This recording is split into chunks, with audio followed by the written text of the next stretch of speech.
Perez, and I know we're limited on time here. This might be a benchmark day. Why? Think about this. Let me get. We have gone from across the state to New York with a caller in Long Island this morning. That's true. We are now in Italy with Mimmo on the phone. I just talked to him. And, well, he's on. I think you're there, aren't you there? Good morning, sir. Hello? Hello? There he goes. Noon time here. Yeah. Can you hear me now? Well, Perez had to turn it up. He forgets. It's all the way from Italy. So, how you doing, sir? I'm doing pretty good. So far, so good. I'm So far, Mississippi, but I'm doing good. Thanks. you how long? Mimmo Parisi with nSPARC, and how long have you been over there? I've been here for about a year now. Here, yes. So you hadn't been home in a year? No. I've been coming back. No, this is Going back 5 weeks that I haven't been able to come back. But I hope to be back as soon as possible. As soon as flights allows me to come back, I will. I will be on that flight. Mimmo, where are you? Where are you in Italy? In Rome. I'm in Rome. You are in Rome. How has things changed there now? Because and is it getting? You're on the ground there. You've been there for a while. Is it getting better, or is it still as bad as it's been, let's say, 2 or 3 weeks ago? No. Things are getting definitely better.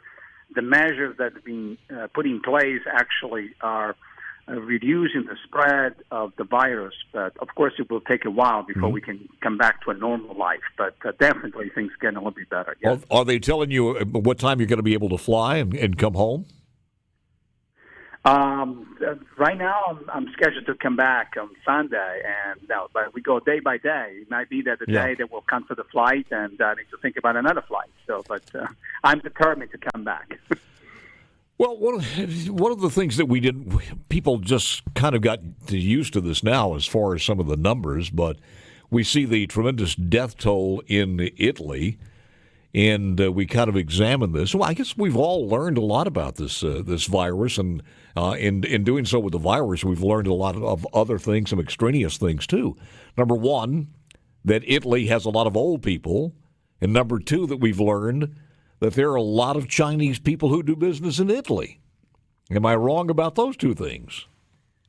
No, you're absolutely correct on both things. Definitely, the age population is probably larger than the one in percentage and proportion than the U.S. population.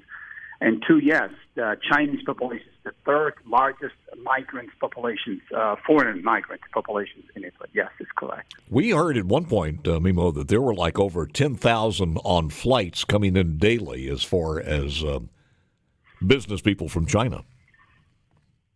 That I don't know about the number, so I can't really verify.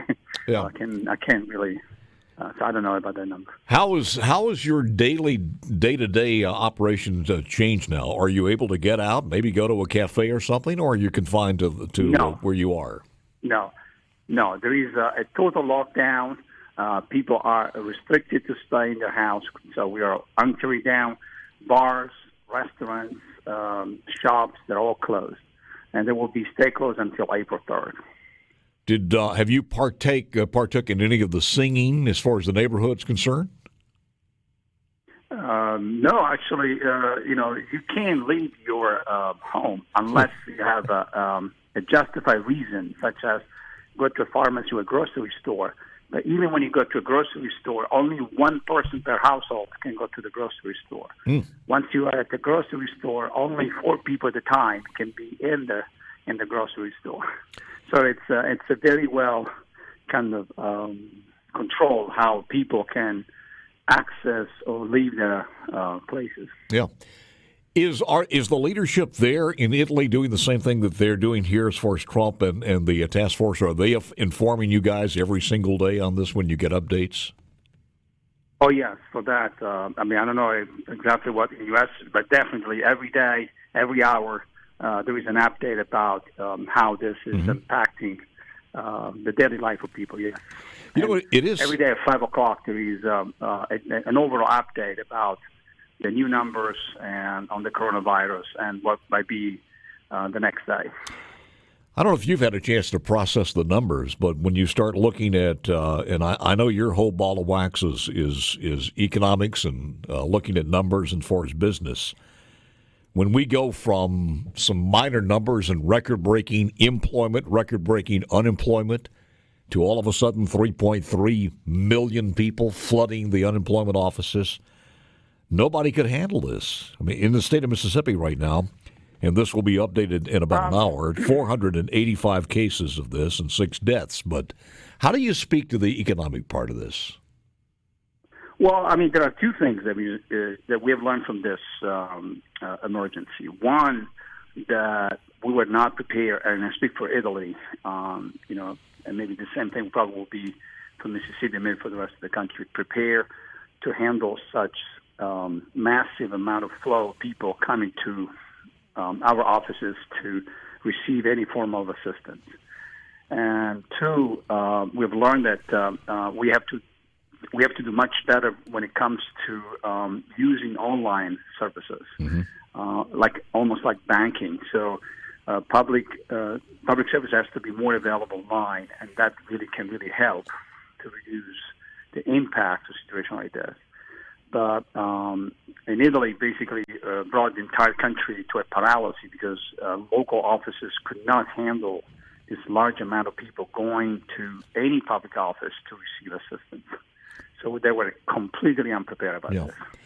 You know, we always have this conversation here, and one of the things, if you look at this when we get out of it, if there's anything that is a positive, I think the more people are going to be behind the fact that we have to have high speed and broadband in the rural areas of our state because everything is connected now, and this shows the importance of that. From teaching the kids at home to doing our banking and business, regardless of where we happen to be. I'm not sure about Italy. Is the rural areas of Italy any better than we are off here in so let's say Mississippi, as far as broadband is concerned? I mean, the problem is pretty much the same. I mean, rural places in Italy and even across Europe, because they're not as equipped as the urban centers, yes, not having the adequate broadband access to high-speed internet, it makes it very difficult to do anything, including working from home. Yeah. So telework, it becomes very, very difficult. But one thing I would say that really happened in Italy, many universities for many years have resisted the idea to have online classes. And so we went in Italy from 20% of possible online classes to 100% now. Mm.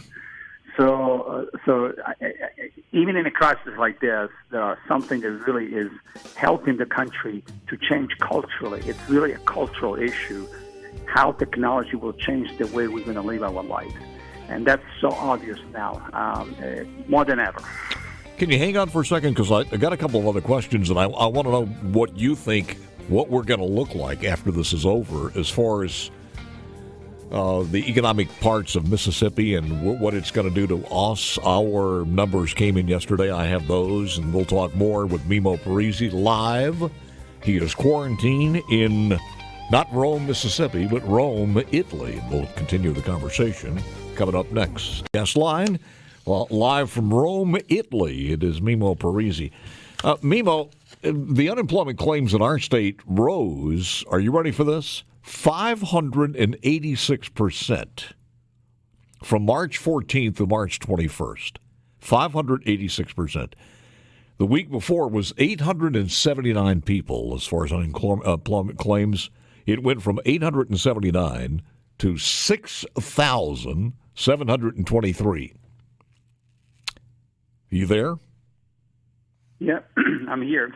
How do you process those numbers?